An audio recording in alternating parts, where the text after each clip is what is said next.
Eligibility requirements for vision impairments. To qualify with a vision impairment, the individual must have a documentation of a loss of vision. The loss of vision can be classified into two main groups: blind, which has no more than light perception. Very few individuals with blindness see total darkness. Most individuals classified as blind have some light perception.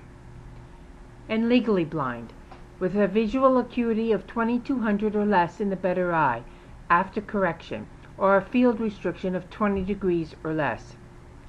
2200 means that the individual needs to be 20 feet from an object to see what an individual with perfect vision sees at 200 feet.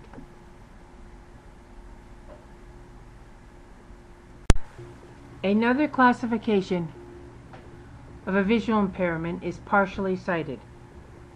Certification of a structural defect, condition, or disease of the eye that may affect the ability to learn visually.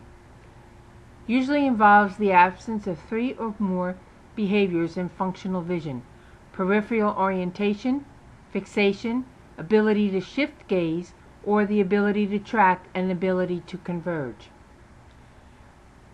Certification of visual acuity of 20/50 or less after correction, or near visual acuity with less than 8-point font at 40 centimeters after correction.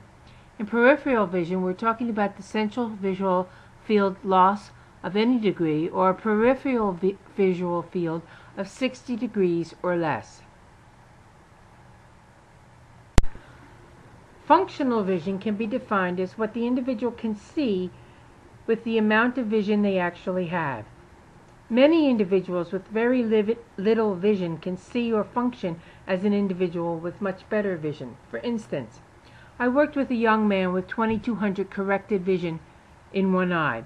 His other eye had been removed at birth because he was born with both eyes outside of the eye sockets.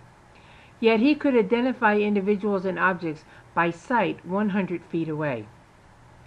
Another example is a story a vision specialist told me of a teacher who was unwilling to make accommodations because she insisted that a child in her class could not possibly have a serious vision impairment, because she always called everyone by name and could even tell her what students were absent every day. What the teacher had failed to see was that the student had memorized the seating arrangement in class to identify the individuals. When the class was asked to change seats without the student knowing it, she was unable to identify anyone. To qualify for service with a vision impairment, Nebraska's Rule 51 states there needs to be a need for adapted curriculum, method, materials, and equipment for learning to be present. The documentation of educational significance must include behaviors that impede overall functioning, and documentation of deficiencies in one or more areas, such as daily living, social interaction, academic achievement, performance in the educational setting, or orientation and mobility.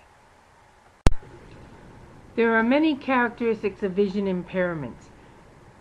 Teachers play a very important role in assisting with the identification of students with vision impairments.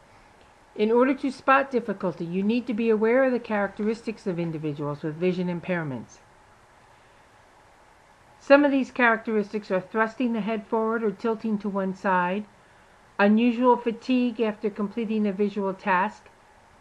The student may hold the reading materials at an unusual angle, or turning their head using only one eye only, bending over to see material, constantly shifting position while they read, that they are easily distracted, unable to accurately estimate locations of objects. Additional characteristics would be difficulty copying, difficulty completing assignments in the allotted time, that they leave out parts of assignments put on top, bottom, or side of the board, that are unduly sensitive to light, that they use fingers or markers to guide their eyes, that they're unable to distinguish colors, and they startle when approached from the side. A referral only takes minutes of your time. If you suspect a child in your class of having a vision impairment, take the time to refer. The sooner a vision impairment is corrected, the better the learning environment for the child.